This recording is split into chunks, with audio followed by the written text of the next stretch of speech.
Watch news station in the CSRA, News Channel 6.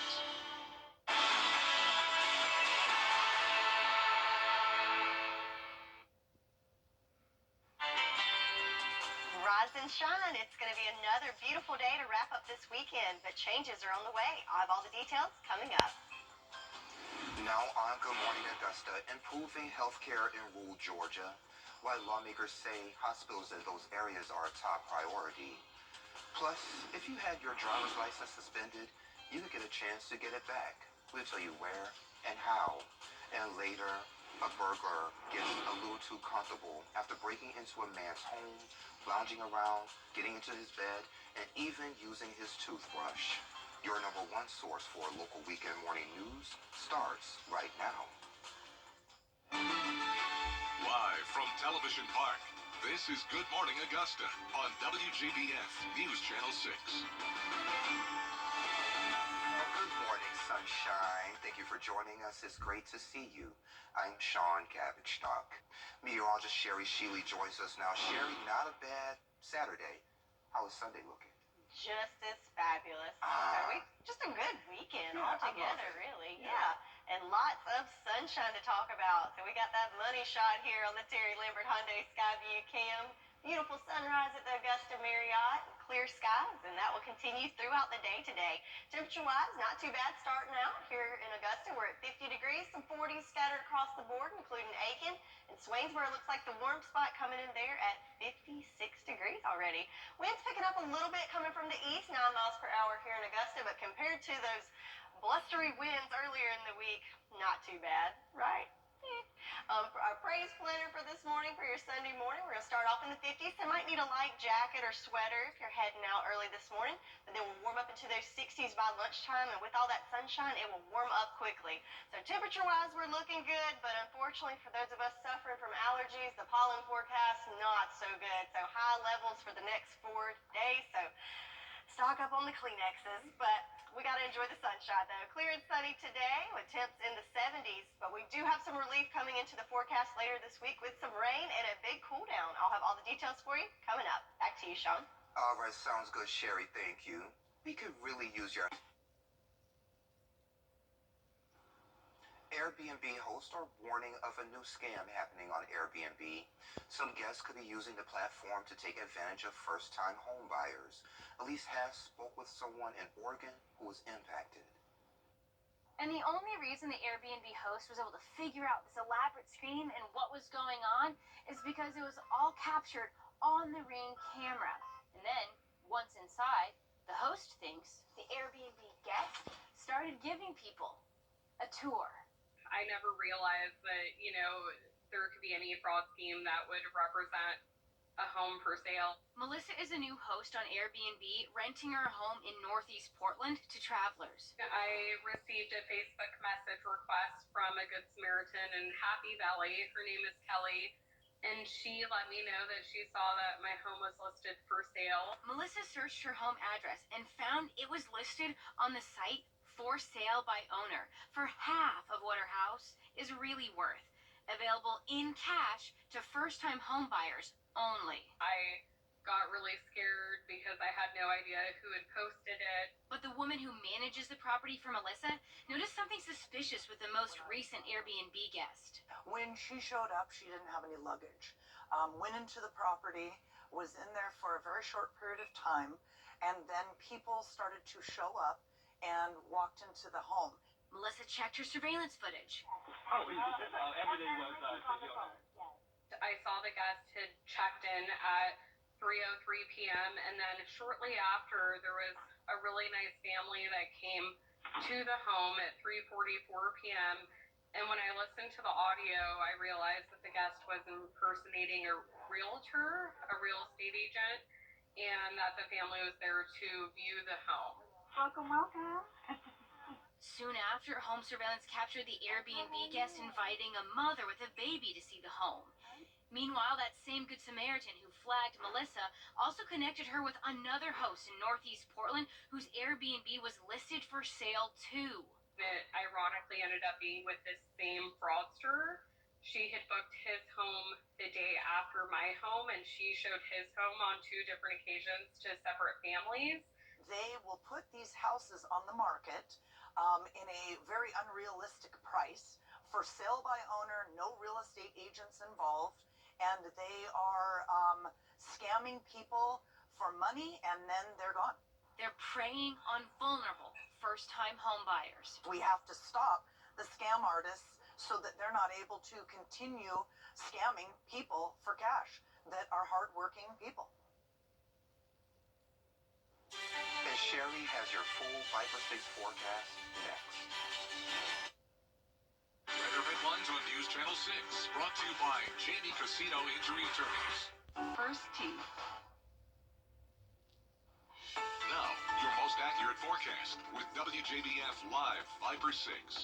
We've got another beautiful shot of this sunrise on this Sunday morning. So I guess you could say we've got the sun and Sunday here on our Terry Lambert Hyundai Skyview Cam over at Doctor's Hospital. So just blue skies and just that beautiful sunrise. Can't get enough of that, right? This morning looking good, 50 degrees, nice and mild. Those winds starting to pick up a little bit at 9 miles per hour coming from the east-northeast, but no issues with the humidity or visibility. Just a nice morning for us. That's the case throughout the southeast. So we're 50 here in Augusta. Same goes for Atlanta, Tallahassee 56. And of course the Sunshine State's got to show us up with those temperatures in the 70s, right? But 50's not too bad. Satellite and radar all clear here. Nothing to see as we have high pressure that's in play that's giving us those clear skies to enjoy.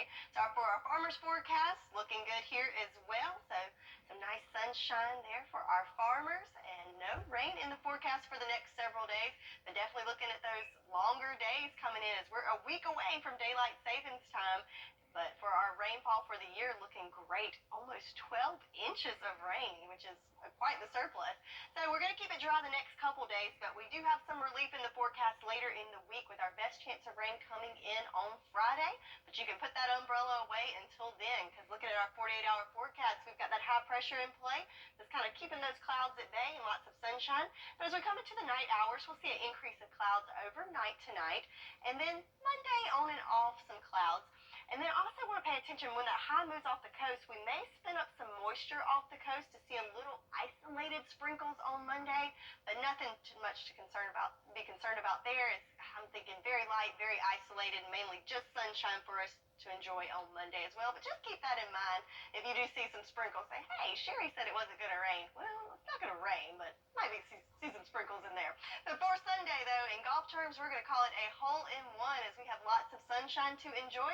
Starting off in those 40s, quickly climbing to the 50s and 60s by lunchtime.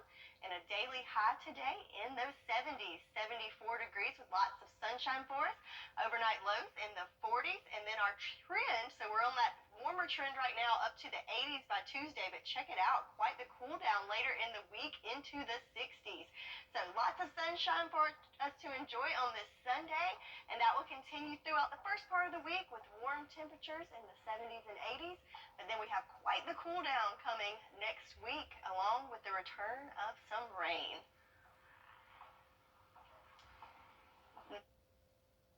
St. John Local Living, Saturday mornings at 9:30 on News Channel 6. Hey there, welcome back. Time to take a look at what's trending. Have you ever wanted to dine with the country music icon? Here's your chance. On March 15th, Willie Nelson will host his 13th annual charity potluck at his ranch near Austin, Texas.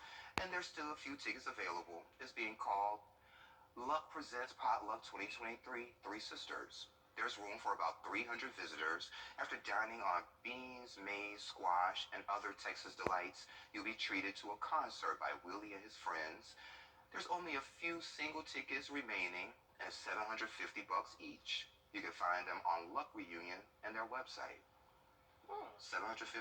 Just $750. Yeah. That's it, Sean. Yeah, that's it. That's pocket change for you, Sherry Sheila. Yeah, but I didn't see any meat on that menu, so I'm paying $750 to eat Right.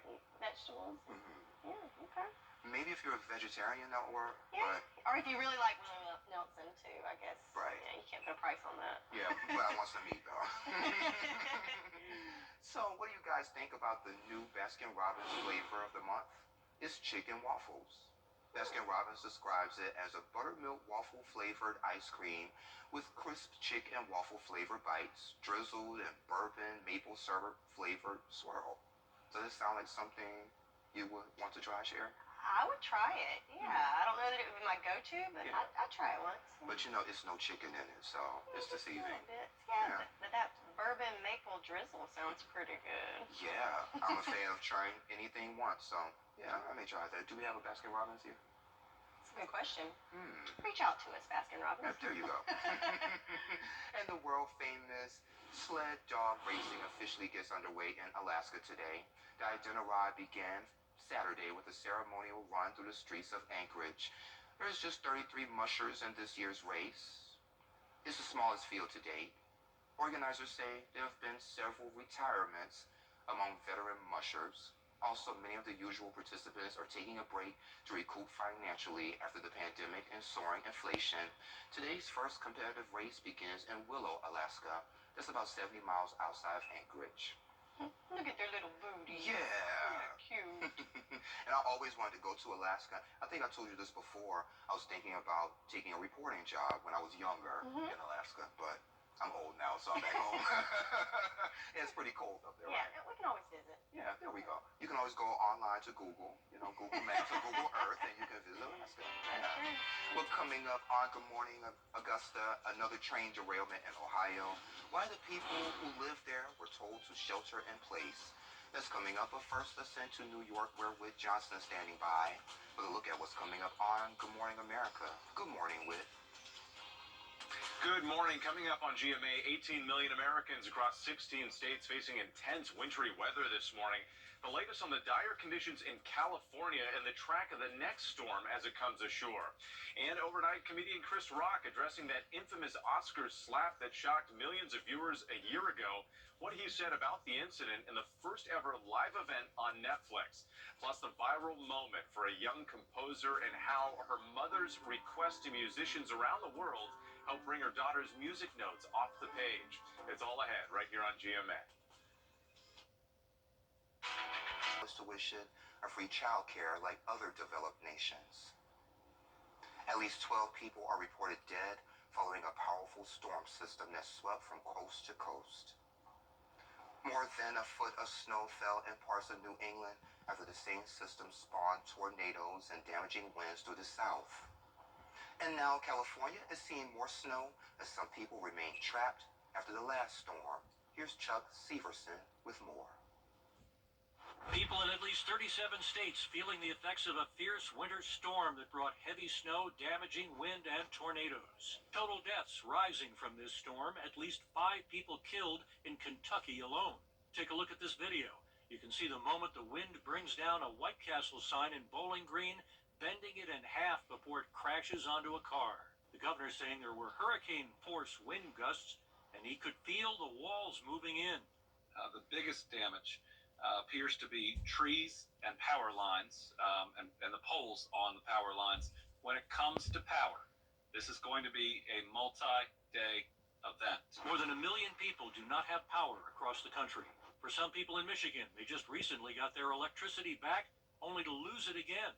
We do not have a generator, and I just got a full fridge of groceries and a freezer of groceries because we were out for 4 days and I had to throw out all that food. And now another storm is bringing more snow to parts of California. People are still stranded in the San Bernardino Mountains. ABC's DeMarco Morgan is there. Now, this is pretty much the story, not just here in Crestline, but other neighboring mountain communities. People trying to dig their way out with the help of neighbors, even strangers pitching in to help. Sarah and Jason Brooks say they walked an hour and 20 minutes from their home to get food. The snow is so high that you can get on the banks, and I can lift the pole up and actually touch the power line. In Big Bear, many of the roads are clear, but the roads to get up there are still blocked, essentially cutting the community off. It feels like it's the end of the world or something. Store shelves are starting to empty, and some gas stations are closed. I haven't been able to get a gas truck up here for the last 2 days, 3 days. The National Guard is on the ground working to help clear snow and rescue families trapped. Chuck Severson, ABC News, New York. Well, Sherry, no snow here, just sunshine on this super Sunday. Absolutely, Look at yes. that picture. I love it. Yes, I know. Each one keeps getting a little bit better thanks to our Terry Lambert Hyundai Skyview cam. We get this gorgeous in the forecast and a big cool down on the way. I'll have all the details on what you can expect coming up. Back to you, Sean. All right, Sherry, sounds good. A Maryland man is looking for answers after a man broke into his house recently. Not only stealing things, but lounging around, using his toothbrush, razor, and shower. More now from Daniel Hamburg. There's a lot of crime in Germantown, a lot. It didn't used to be like this. Roger Moran didn't expect to be the victim of a home burglary, but when he came home last month, he noticed things missing and out of place. And these taller items were put here and the window was closed. I'm thinking, that's strange, because I didn't do that. And I turned around, and the window air conditioner that usually is in this window was on the floor. In his bedroom, he had watches, hunting knives, and clothing missing. He hung out in the bed, and over there was littered with Coca-Cola cans, bottled water, protein shakes, energy drinks. You know, there was like 6 of them. So he'd been here for some time. In his bed, when police got there, he found a man's underwear and coat in a heap. He lit some candles as he relaxed in my bed. Probably the grossest part of this burglary happened back here in the bathroom. Moran says the man likely came in here, used his toothbrush because he found it right here on the soap dish. He found a hairbrush in there, long black hair in the drain, and over here he found whiskers and shaving cream in the sink, not to mention that the toilet was not flushed. Moran says police were able to get some good fingerprints around the house. We all agree he was probably homeless. He was probably transient, moving from here to there, and he went from here, and he was, seen down in Rockville, so maybe he's moving in that direction. Rockville is where police found his laptop behind a dumpster and hunting knives in the bag. But one thing he's most upset about is one of his high-end bicycles that was stolen. I ride in the Great Cycle Challenge, which is to raise money for childhood cancer, and that's what the bike was for, It was it's a bike that I rode hundreds of miles on. In all, the burglar got away with $10,000 to $12,000 worth of things. The things he stole were material things. I didn't get hurt. None of my loved ones, my girlfriend didn't come over in the middle of the day and find him here and have him hit her on the head with a baseball bat. While he counts himself lucky no one was hurt, he's still wondering who did this and why. In Germantown, Daniel Hamburg, DC News Now. Celebrating Mardi Gras in Lincolnton. We'll take you there next.